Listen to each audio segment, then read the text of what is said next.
नमस्कार दोस्तों, PD India YouTube मंच पर आपका हार्दिक स्वागत है। मैं कुमार विवेक। बड़ी खबर आ रही है उत्तर प्रदेश के बिजली विभाग को लेकर। उत्तर प्रदेश का बिजली विभाग अब निजीकरण होने जा रहा है, यानी उत्तर प्रदेश का जो बिजली विभाग है उसका अब निजीकरण होगा, यानी प्राइवेट हाथों में होगा। अगर बिजली विभाग प्राइवेट हाथों में होगा, वैसे भी नौकरियां बची नहीं हैं, तो पीडीए के लोगों का क्या होगा, यानी पिछड़े दलित अल्पसंख्यक आदिवासी जिनका आरक्षण है संविधान के अंदर, उन लोगों का आरक्षण खत्म होगा, कम होगा, क्या होगा, ये तो देखने वाली बात है।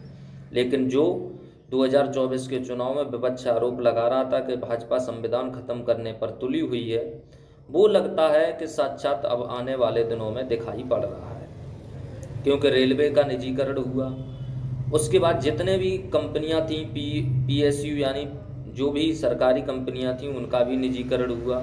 उसके बाद अब बिजली विभाग का भी निजीकरण होने जा रहा है उत्तर प्रदेश के अंदर। होगा क्या, यदि उत्तर प्रदेश के अंदर बिजली विभाग का निजीकरण होगा तो क्या होगा? निजीकरण होने के बाद जो पिछड़े हैं, दलित हैं, अल्पसंख्यक हैं, आदिवासी हैं, उनका आरक्षण तो खत्म होगा ही, साथ ही बिजली भी महंगी मिलेगी। यानी जब प्राइवेट हाथों में होगा तो बिजली के बिल जो है मनमाने तरीके से आएंगे और कंपनियां अपने मनमाने तरीके से बिजली के बिल वसूलेंगी और आप कुछ भी नहीं कह पाएंगे। क्यों नहीं कह पाएंगे? क्योंकि आपसे अगर आज सवाल पूछा जाएगा तो आप कहेंगे कि हमारा क्या है इसमें, ये तो प्राइवेट चीज़ है, आप जितनी यूज करेंगे उतना आपको बिल देना ही होगा। अगर सरकारी रहती तो सरकार का जवाब बनता है कि आप इतनी महंगी चीज़ क्यों दे रहे हैं। तो उसमें आरक्षण भी खत्म होता है, यानी जो लोग पीडीए के लोग जो आरक्षण की कैटेगरी में आते हैं उनका आरक्षण खत्म होगा। अगर पिछड़ों का आरक्षण खत्म होता है तो उसमें केवल एक जाति का तो आरक्षण खत्म होगा नहीं, सारी पिछड़ी जातियां तो वोट पटेल हों, निषाद हों, राजभर हों या फिर शाक्य हों, कुशवाहा हों, मौर्य हों, ये लोग सब भाजपा को वोट देते आ रहे हैं। तो जो केशव प्रसाद मौर्य जो उप मुख्यमंत्री बने हुए बैठे, ये क्या कर रहे हैं? ये क्या वहाँ सिर्फ अपनी जो है रबड़ी चाटने के लिए बैठे हुए हैं? आप कुछ करिए, आपने समाज के लिए नहीं कर सकते तो फिर क्यों ऐसी राजनीति करते हो?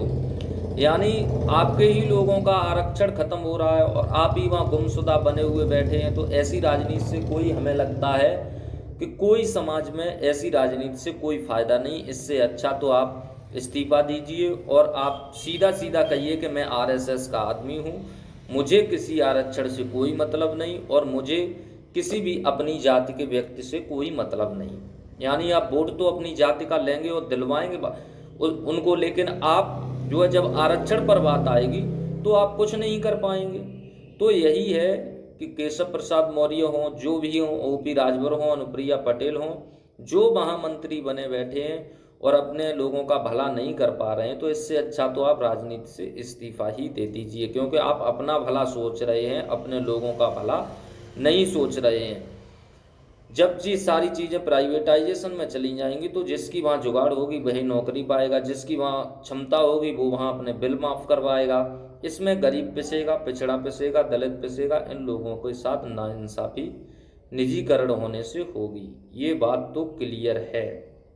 आप माने या न माने, आप किसी को भी वोट दें, वोट देने की बात अलग होती है, लेकिन जब अपने समाज पे, अपने धर्म पे बात आती है तो आपको आगे आना ही होता है। क्योंकि जो आप हिंदू हिंदू दिन रात चिल्लाते हैं, लेकिन हिंदुओं का ही आरक्षण, आप जिस आरक्षण की बात करते हैं, हिंदू हिंदू की आड़ में आरक्षण को ख़त्म किया जा रहा है। यानी हिंदू हिंदू हिंदू, आप हिंदू उठा के कांवड़ उठाइए और जाइए। मैं भी बोलता रहूँगा सुबह से शाम से लेकर सुबह तक, जय श्री राम, जय श्री कृष्णा, जय श्री श्याम, बताइए जो भी बोल दें, लेकिन हमको उससे नौकरी तो दिलवाइए। हमारे आरक्षण पर क्यों आगे है? हिंदू हिंदू करके वोट एकत्रित लीजिए और उसके बाद जब बात आरक्षण पर आए तो उनका आरक्षण भी खा लीजिए। इसमें किसी मुसलमान को तो, जो पिछड़े पीडीए के लोग हैं उन्हीं को आरक्षण मिल रहा है, पिछड़े ओबीसी का, एससी का, एसटी का किसी मुसलमान को आरक्षण तो नहीं मिल रहा है। लेकिन इसमें नुकसान जो है पिछड़े दलित पिस रहा है, आदिवासी पिस रहा है और हिंदू मुस्लिम की लड़ाई पर इन लोगों का नुकसान जो है सरकार कर रही है। तो ऐसा नहीं होना चाहिए, आरक्षण को बचाना होगा।